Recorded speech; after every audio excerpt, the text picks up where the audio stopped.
उजनी धरणग्रस्त बचाव संघर्ष समितीचा आज कांदगाव या ठिकाणी भव्य असा मेळावा झाला।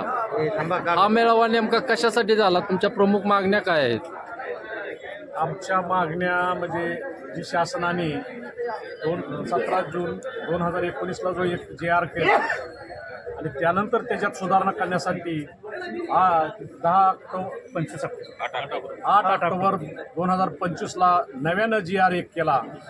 या महाराष्ट्रामधील जे धरणं आहेत त्या धरणासाठी ज्या संपादित जमिनी आहेत त्या जमिनी ज्या प्रत्यक्षात जलाशयामध्ये न जाता ज्या शिल्लक राहतात त्या व उर्वरित पाणी गाळपीर असणाऱ्या जमिनी शासन एका अधिग्रहण करून पुन्हा अधिग्रहण करून त्यावरती बांधा वापरानं हस्तांतर करा या तत्वानं उद्योगपतीला देण्याच्या विचाराधीन आहे आणि ते 49 वर्षासाठी देणार आहे। हा पहिला JR होता तो 10 वर्षासाठी होता, तो त्याच्यात सुधारणा करून त्यांनी 49 वर्षाचा नियम केला आणि जलाशयाच्या परिसरामध्ये अंमली पदार्थांना वापर करण्यास पूर्वी बंदी होती त्याला खुलं केलं।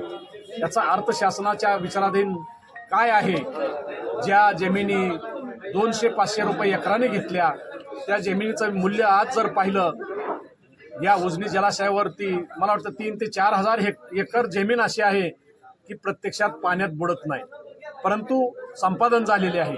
त्या जमिनी असून 5 ते 6 हजार एकर जमीन अशी आहे की ती गाळपेरीसाठी 4 महिन्यासाठी 5 महिन्यासाठी वापरता येते। या जमिनी ताब्यात घेऊन त्याच्यावरती कुठल्या तरी धनदांडग्यांना त्या जमिनी द्यायच्या आणि सर्वसामान्य जनतेचे रक्तपिपासू जे नेते मंडळी आहेत यांना त्या जमिनी घ्यायच्या आहेत असा त्याचा अर्थ होतो। याच्यावरती 2-3 प्रोजेक्ट त्यांनी सुचवलेले आहेत।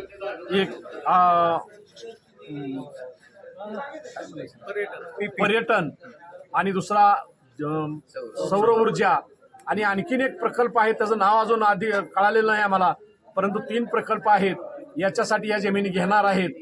हे असं वास्तविक आता आम्हाला ज्या कुटुंबाला भूमिहीन शेतकरी आहेत ते लोक ही जमीन वाटतात ज्यांनी धरणासाठी या उजनी जलाशयासाठी 29,000 हेक्टर जमीन 500 आणि 200 ते 1000 रुपये जास्तीत जास्त रेटने दराने शासनाने घेतल्या। त्या जमिनीमधल्या काही अल्पभूधारक म्हणून काही ज्यांना जमीनच राहिली नाही ते गाळपेर म्हणून वापर करतात किंवा ज्यांना थोडीफार जमीन आहे ती जमीन ते वहिवाटतात त्याच्यावर आपली उपजीविका करतात। अशी हजारो कुटुंब आहेत, त्यांना उद्ध्वस्त करून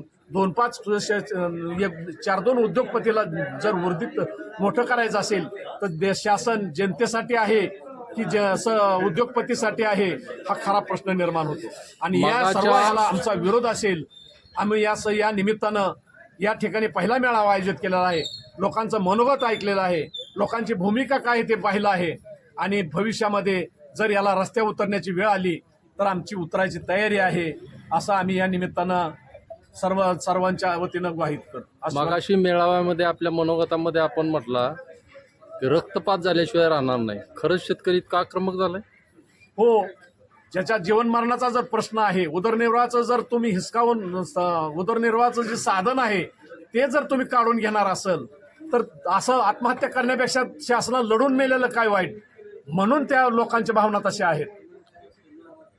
आपण करमाळ्याहून आलात, आपला परिचय सांगा आणि आजच्या मेळाव्याविषयी आपलं मनोगत काय, आपलं मत काय? मी प्राध्यापक शिवाजी बंडगर, अध्यक्ष उजनी धरणग्रस्त संघर्ष समिती करमाळा तालुका, माजी सभापती कृषी उत्पन्न बाजार समिती करमाळा। आजचा कांदळगावचा मेळावा हा यशस्वी झाला आहे। बहुसंख्येने लोक या ठिकाणी उपस्थित होते।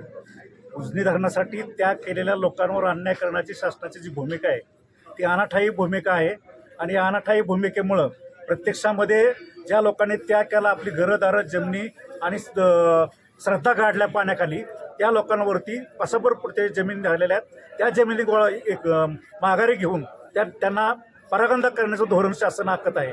वास्तविक आता मुंबई पुणे अशा मोठ्या शहरांमध्ये अनेक झोपडपट्ट्या अनेक भाग ज्या ठिकाणी अतिक्रमण झाले ते अतिक्रमण सरकारने कायम केले, त्या लोकांना त्या ठिकाणी बसवण्याचं काम केले। मात्र या ठिकाणी राष्ट्रहितासाठी त्याग केलेल्या लोकांवर त्या अन्याय शासन करण्याच्या प्रयत्नात आहे आणि हा फार मोठा उद्वेगाचा भाग आहे या पुढच्या काळामध्ये हे आंदोलन अधिक तीव्र होईल आणि मोठ्या प्रमाणावरती लोकांचं एकत्रीकरण झाल्यानंतर सरकारला माघार घ्यावी लागेल. इंदापूर सारखंच करमाळ्याला पण वातावरण असं संघर्ष झालंय. हो 100%. आजच्या मेळाव्याविषयी आपला परिचय सांगा आणि आपल्या आजच्या मेळाव्याविषयी काय मत आहे? मी एक धरणग्रस्त शेतकरी बाळासाहेब शाहूराव देवकर हिंगणगाव या ठिकाणाहून मी इथं आलो आहे. आज कांदलगावमध्ये जो संघर्ष म्हणजे मेळावा उपस्थित केला, हजारोच्या संख्येने लोक उपस्थित झाली. कारण जनतेच्या जीवनमरणाचा हा विषय आहे. कारण ह्या उजनी धरणासाठी आमच्या पूर्वजांनी मोठा त्याग केला आणि ह्या त्यागातून हे उजनी धरण ह्या ठिकाणी निर्माण झालं. असं असताना सुद्धा की शासन अनेक वेगवेगळ्या योजना या ठिकाणी राबवायचा प्रयत्न करते आणि इथं धनदांडक्या लोकांना ह्या जमिनी त्यांच्या घशात घालून इथला शेतकरी नडला पाहिजे, भूमिहीन झाला पाहिजे, तो रस्त्यावर आला पाहिजे, अशा वाईट अवस्थेत शासन आमच्याकडे दुर्लक्ष नजरेने बघतंय. तर ह्याच्यासाठी आम्ही वाटेल ती किंमत मोजायला तयार आहे. वेळ पडली तर आमचं या ठिकाणी रक्तपात झाला तरी चालेल, परंतु आमच्या जीवन मरणाचं आहे की पुढली पिढी आमची कशी जगायची, ह्याच्यासाठी आम्हाला संघर्ष हा अटळ आहे. जर शासनाने एवढ्यात जर आमचं नाही ऐकलं तर वेळप्रसंगी आम्ही मोठं आंदोलन, जन आंदोलन इथं उभा करू आणि शासनाला धडा शिकू.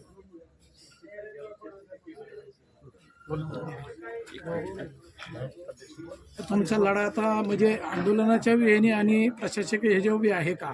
दोन्ही कशा मी पद्धतीने? निलेश देवकर, रयत क्रांती संघटना पुणे जिल्हाध्यक्ष, एक उजनी धरणग्रस्त बाधित शेतकऱ्याचा मुलगा. माझ्या वडिलांच्या काळामध्ये उजनीचं धरण झालं. माझा जन्म 1972ला, त्यामुळे आम्ही लहान होतो. आमचे आई वडील काही अडाणी होते आणि त्या अडाणीपणाच्या फायदा घेऊन शासनाने गरज या धरणासाठी जेवढी गरज आहे त्यापेक्षा अतिरिक्त जमीन संपादित केली आणि ती संपादित अतिरिक्त केलेली जमीन आज तागायत 50 वर्षे झाले त्या जमिनीमध्ये पाणी येत नाही किंवा शासनाने त्या वरती कुठला प्रयोग केला नाही. म्हणजे 50 वर्षे शासनाने अधिग्रहण केलेली जमीन, ती जमीन पूर्वपरंगत म्हणजे आमचे आजोबा असतील, वडील असतील, आज आम्ही असेल, ते आजपर्यंत कसतोय. म्हणजे आता संपादित केल्यानंतर 50 वर्ष सुद्धा शासनाने कधी त्याच्याकडे बघितलं नाही. त्याच्यावर वहिवाट आमचे आहे. आम्ही पिकवून आमची उपजीविका भागवतोय. जनावरांचा चारा तयार करून पशुधन हे करतोय. म्हणजे देशाच्या किंवा राज्याच्या जनतेला जगवण्यासाठी सुद्धा या माध्यमातून आम्ही काम करतोय. परंतु या उजनी धरणाच्या संपादित जमिनीवरती राज्यकर्त्यांची वक्रदृष्ट पडली की काय असं म्हणावं लागेल. आणि मग ज्यावेळेस 17 जून 2019ला एक कायदा BOTचा केला आणि त्यानंतर परत दुरुस्ती करून 8 ऑक्टोबर 2025ला एक नवीन कॅबिनेट मिटिंगमध्ये ठराव शासन GR केला की सदरची जमीन किंवा ज्या कॉलनी आहेत, विश्रामगृहे आहेत, ह्याचं पब्लिक प्रायव्हेट पार्टनरशिप या तत्वावर 49 वर्षाच्या करारावर खाजगीकरणासाठी द्यायच्या. त्या मोठ्या मोठ्या उद्योगपती असतील, मला तर वाटतं ह्या आमदार खासदारांना सुद्धा त्या जमिनी आमच्या बाळकायच्यात का काय असा सुद्धा प्रश्न या निमित्ताने उपस्थित होतोय. कारण ह्यावरती लोकप्रतिनिधी कोण बोलायला तयार नाही.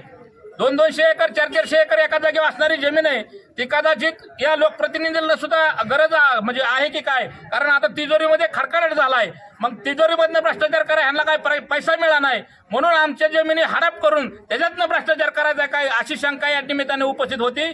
आमचा हा पहिला मेळावा आहे या आंदोलनाची किंवा या उजनी धरणग्रस्तांच्या प्रश्नावरती. आज या ठिकाणी कांदलगावमध्ये ठिणगी पडलेली, याचा भविष्यामध्ये वणवा झाल्याशिवाय राहणार नाही. या निमित्ताने या सरकारला इशारा देतो आणि सरकारने वेळीच हे प्रकरण थांबविलं पाहिजे. अन्यथा आम्हाला रस्त्यावर उतरून रस्त्यावरची लढाई असेल किंवा जर आमचा प्रपंच उद्ध्वस्त होणार असेल किंवा आमच्या मुलाबाळांची पिढीत उद्ध्वस्त होणार असेल तर आम्ही सरकारला सोडणार नाही असा इशारा या निमित्ताने देतो. तुम्ही एका जबाबदार शेतकरी संघटनेचे पदाधिकारी आहे आणि तुम्ही धरणग्रस्त पण आहे. खरंच तुमची संघटना, शेतकरी संघटना या आंदोलनासोबत आहे? 100% राहणार आणि या आंदोलनातून या उजनी धरणग्रस्तांच्या शेतकऱ्यांना न्याय मिळवून देण्यासाठी शेवटपर्यंत रक्ताचा थेंब आहे माझ्या जीवामध्ये, तोपर्यंत लढत राहू आणि न्याय मिळवून देऊ. नक्की या लढा आम्ही यशस्वी करून दाखवू. की नाही लोकशाही पद्धतीने लोकांना जगू देण्याची ही शंका येत आहे. आणि शासनाला एक नम्र विनंती की जर तुम्ही साकल्याने आणि व्यवस्थितपणे हा प्रश्न जर हाताळला नाही तर हाच धरणग्रस्त शेतकरी उद्याच्याला रस्त्यावर येणार हे तर 100% सत्य आहे. आणि रस्त्यावर येऊन भले तुम्ही गोळ्या घाला, पण आम्ही आमची मागणी पाठीमागे घेणार नाही, एवढे बोलतो आणि 2 शब्द संपतो.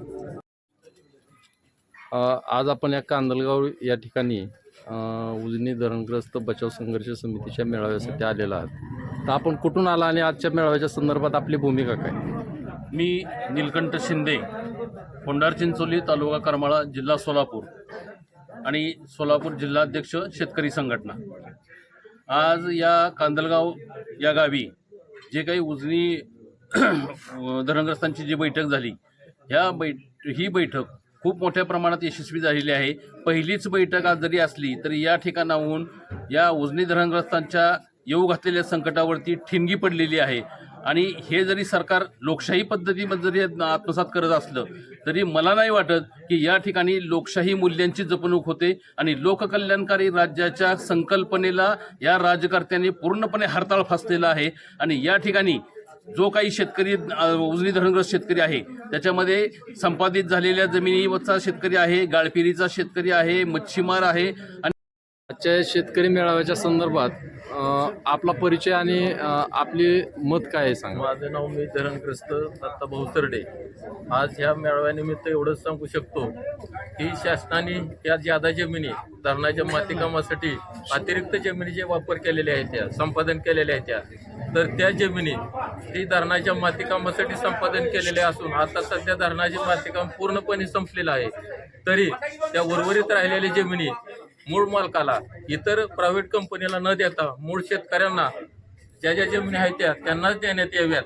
का हो, भलं त्यांच्यापुढं शेतकऱ्यांपुढं प्रकल्पग्रस्त धरणग्रस्तांपुढं जी काय कराराची रक्कम आहे ती भरून त्या जमिनी कायमस्वरूपी प्रकल्पग्रस्त शेतकऱ्यांना कसून खाण्यास देण्यात याव्यात, हेच या मेळाव्याच्या निमित्तानं शासनाला सांगू इच्छितो.